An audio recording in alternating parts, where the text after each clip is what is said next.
We're no longer a referee between these two. We're on Israel's side. So Palestinians, the rest of you want to acknowledge Israel has a right to exist, you better do it now. What is the point? Israel said Gaza could have turned Gaza into a paradise. They decided not to. Hamas they did not have the chance to turn into first of all, paradise by the way, Israel yes, under siege. such BS. Hey, Pierce, it I is got a hot. such BS. I know. Hey, yeah. Everybody knows how I feel about Trump, and I respectfully disagree with our new guest. Because when it comes to Israel, I'm extremely pro-Israel, and I agree with what Donald Trump's doing. I am very concerned over the signal, like what Benjamin Netanyahu is going to take this signal to mean. And I would not, I hope I'm wrong, but I would not be surprised if Benjamin Netanyahu goes for some major escalation, officially annexing the West Bank or something like that. Dave Smith and Omar didn't just debate Joe Walsh on Piers Morgan Uncensored. They verbally obliterated him faster than Netanyahu could say self-defense. Watching Joe confidently declare America as a fair referee in the Middle East was about as convincing as Trump promising Mexico would pay for his wall. Dave exposed Joe's talking points as reheated propaganda leftovers, while Omar surgically dismantled the fairy tale of Gaza's missed opportunity, making it painfully clear that turning a prison into a paradise isn't exactly straightforward. By the end, you'll see Joe Walsh looked like he was ready to ask Israel for one of those UN vetoes just to escape the conversation. Let's go. When it comes to the Middle East, we've been like a referee in between two warring sides. These are not two equal sides. Israel is a force for good, and the Palestinian people, through their governments, have been trying to exterminate the state of Israel since 1948. So I think it's a good, healthy development that Donald Trump has put together a team that's going to tell the world we're no longer a referee between these two. We're on Israel's side. So Palestinians, the rest of you want to acknowledge Israel has a right to exist, you better do it now. Dave Smith, with all due respect, if I can just come in here, just because, sure, because there's two. I mean, it's incredible that Joe is wrong basically about both points. First of all, the U.S. has never been a fair referee between two equal sides. They have always been just completely committed to the idea that Israel can do whatever it wants. Fair, again, more than 50 vetoes. More than 50 vetoes. Joe, it's been more than 50 vetoes of the UN Security Council to shield any accountability for Israel, and billions upon billions of dollars in military funding no matter what Israel does. And the other point is, it's correct that we don't have two equal sides, and the difference is Israel is the occupier. It is the most powerful country in the region, armed with nuclear weapons, essentially existing on top of a defenseless people, occupying their land illegally, stealing their land illegally, demolishing their homes, killing and torturing them at will. And that's a dynamic that is utterly insane, that you allow a more powerful country to simply stomp on the Palestinian population, deny them all their rights in absolute opposition to the most basic principles of freedom, democracy, equal rights. Those don't exist for Palestinians. And yet the United States' role has always been to essentially provide cover for Israel with this nice rhetoric about we're looking for peace and a two-state solution, all that nonsense. And all Trump has done differently is obliterate that pretense and essentially letting American rhetoric live up to its actual policy, which is that Israel gets to obliterate Palestinians with absolutely any opposition. And it's part of Donald Trump's personality that he likes to bully weak people. In the same way he goes after undocumented immigrants, it's the same with foreign policy. Anybody who has no power should watch out for Donald Trump coming for them. And in this case, it's Palestinians who have the least power, who have absolutely no rights. And we are witnessing the full weight of religious fanaticism combining with U.S. military power right now to allow Israel to obliterate Palestinians. And it's going to be a real question of what happens next. Well, I mean, it's, you know, as I've said on the show before, it's a tragedy, and it's the worst thing in the world that's happening over there right now. And just the sheer number of children who are dying in all of this. And you know, by the way, I'm sorry, Omar's right about everything he said. And I just should point out just a correction to Joe, because he got the propaganda point a little bit wrong. Just so you know, I could take over arguing the Zionist propaganda because I know it quite well. But so no, you can't say the Palestinians haven't accepted Israel's right to exist, that you have to move the goalposts now and say because all of them have accepted Israel's right to exist under 67 borders, including Hamas. But no, it's that they have to accept them as a Jewish state now. That's the new talking point. But look, Pierce, here's the deal, right? And I think that I've seen you host a lot of debates on this, and I kind of have a sense of where you are, I think, moderate on this topic, and you see some of the points on both sides being made. Yeah. take Mike Huckabee, for example, and by the way, you didn't mention Hegseth, but he's guilty of the same thing too.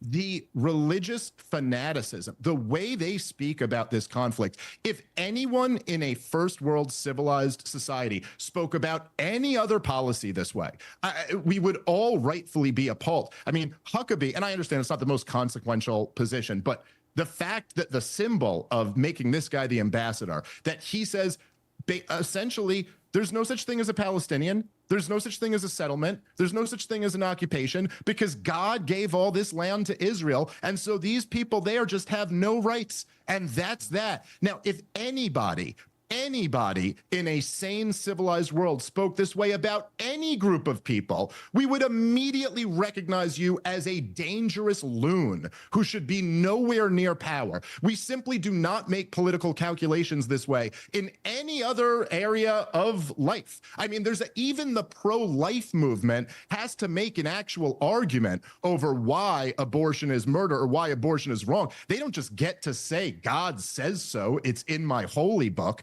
And so, look, to Omar's point, I mean, the Donald Trump, wherever his rhetoric is, typically just carries out the same foreign policy as the American establishment.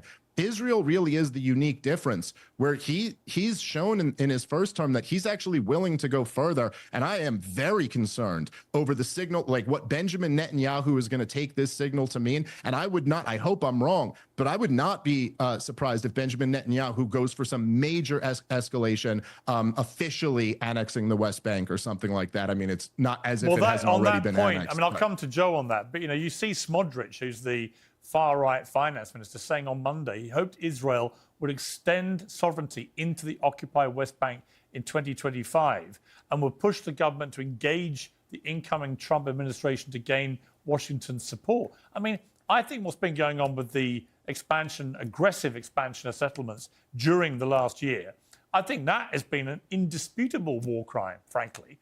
It should never have been allowed to happen. And now you've got one of the Israel government openly saying, yeah, we want it. We want the whole thing. We want the whole West Bank. And that just plays, Joe, into the argument that's come from the other side throughout this, which is this has been the bigger plan all along. That actually the way that Israel has executed its response to October the 7th is just total obliteration, making it impossible for Palestinians to have any kind of viable state in Gaza after all this. Therefore, Israel just take over, as it will on the West Bank. It's hard to argue when you hear Smodrich and these guys talking that way, isn't it? October 7th, Pierce, changed everything, period. Changed Israel for good, period. And this notion of, again, I didn't say Omar always a fair referee, but again, this notion of America trying to referee a disagreement here between two sides, that model hasn't gotten us anywhere. It's been fatally flawed. This is not a battle about land. One side, the Palestinian side, fundamentally, they've been fighting since 48. They do not believe the state of Israel has a right to exist. The two-state solution idea is just impossible as long as one side feels that way. The only way, Omar, and maybe you agree with some of this, the only long-range way to peace is for Israel to partner with moderate Arab and Muslim countries in the nation, and we isolate the Hamases and the Hezbollahs and the Irans of the world. That's what Trump's going to do in this term. Okay, Omar, your response to that? No, with all due respect, this is such a fundamental misunderstanding of the dynamics going back decades. First of all, this has nothing to do with October 7th. You can see that Netanyahu was quoted in Israeli press talking about how there will never be a Palestinian state many years before October 7th ever happened. This is the standard position of the leading government in Israel. Not just Likud, frankly, it's across the spectrum with kind of like minor details of how they talk about it. But they reject the idea of Palestinian self-determination. They don't see Palestinians as equal human beings who are deserving of the same rights that Israelis get. And the policy has been to essentially oppress and brutalize Palestinians day in and day out, just treating them in the worst ways imaginable and taking their land from under them and shrinking them into smaller and smaller areas. And then when there is an attack, when you do generate a threat from the people who are being oppressed and wiped out, you use that attack as a pretext in order to obliterate them at an even greater scale. And we're seeing that unfolding in a full genocidal scale in Gaza, and who knows what happens next in the West Bank. This idea that Israel can partner with, moderate forces in the regions, quote unquote, these are dictatorial regimes in the region with the so-called Abrahamic Accords, in which you are building relationships with governments that you're not at war with in the first place, and you're ignoring the Palestinians entirely.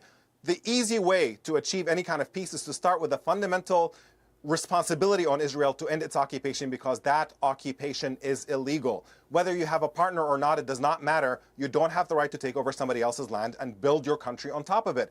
If I had a dispute with Joe and he stole $100 out of my pocket, it doesn't matter whether we're going to be friends after he returns the $100 or not. You owe that $100 back, period. And we're looking at the same thing where Israel's saying the reason we're stealing more land from Palestinians is because we don't think they're going to make peace with us even if we gave it to them. That's just a completely ridiculous argument. There has been a peace offer on the table called the Arab Peace Initiative, in which the entire Arab world, the entire Arab League, is prepared to normalize relations with Israel. It was offered back in 2002 in exchange for Israel withdrawing to the 1967 borders and ending the occupation, not as a favor to Palestinians, but as they are obligated to do under the law. You have to end the occupation of a mere 22% of historic Palestine. That was a massive Palestinian compromise that they're willing to settle for a state on just a fifth of their historic homeland. And it's Israel that said no and insisted on expanding more and more settlements, even at times in which violence was at an all-time low, and there was significant hope on the Palestinian side that we could be moving towards a peaceful agreement. So we're just falling for this ridiculous propaganda point that Israel is interested in peace and just can't find a peace partner, when in reality, Israel is taking advantage of its military strength over Palestinians to try to impose itself on top of them and deny them their rights and looking for the opportunity to wipe them out from existence entirely and to push them outside of the territory that Israel wants to control.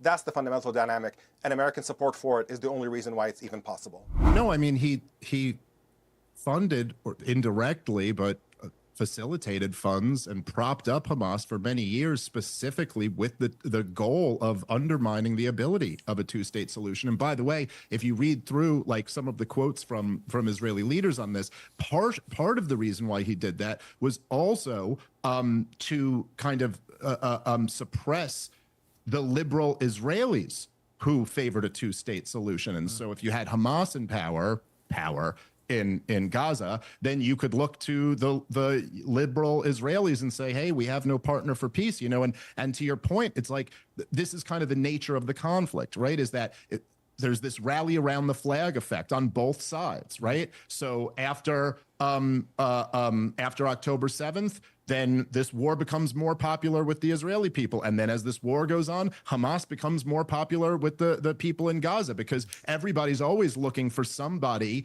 to kind of go and defend them and go get the guy back who got you, in the same way that George W. Bush had record high approval ratings right after 9/11. And we didn't really care particularly who we were going to go bomb the crap out of, but we wanted to get someone back because we got hit. When you have essentially the Israel and the Palestinians have been at war since at least 1947. There's really, Israel had several wars with other Arab countries, but they were always pretty short and they wrapped up pretty quickly. But the war against the Palestinian people has never stopped. It's been going on this whole time. And when there's been such a long conflict and there's so many different, there's acts of violence on both sides, it's very easy for people like Joe to say, well, this is because of October 7th. They're reacting to that. And then it's very easy for people more on the Palestinian side to say, well, no, the Palestinians were reacting to what happened before October 7th. I think when you zoom out and you look at this conflict, you just can't escape the obvious reality, which is that you just can't do what Israel's doing. You're not allowed to. You can't occupy a group of people for over 6 decades, since 1967. Pierce, we have a lot of problems, like, say, within the United States of America. We have some very high crime areas that are predominantly African-American. And if you were like, hey, that's a real problem, we got to come up with a solution for black crime in the United States of America. And I were to say, like, oh, well, here's a proposal. We could just incarcerate every single black man. Poof. Black crime, not a problem anymore. I think immediately you'd go, yeah, but that's just an unacceptable answer. Like, you can't do that. And so does Israel have to deal with a terrorism problem? Yes, they have had to deal with that for a very long time. The Palestinians have as well. But you just can't occupy a people forever. And that's what they've done. And then when there's a blow up, when there's another terrorist event, they go, see, that's proof that we just have to keep occupying these people forever. I'll make 2 brief points, Pierce. You talk about Hamas, you talk about Gaza. The Palestinian people had their opportunity. And instead of turning, when Israel left, and instead of turning Gaza into a paradise on the Mediterranean, they turned it into a terrorist compound. After Israel left, Dave talks about they've been at war since 1947. Who initiated the war? Who initiated the war? And who initiated the war in 47, then 48, and who has initiated damn near every piece of this war over the last 70-some years? I agree that at this point, Netanyahu reflects a lot of the Israeli people who say, forget the two-state solution. But that's a response to 50 to 60 years of the Palestinian side saying Israel as a state cannot exist. Last thing I'll say, Joe Biden's a Zionist. I'm a Zionist. A Zionist simply means Israel has a right to exist as a state.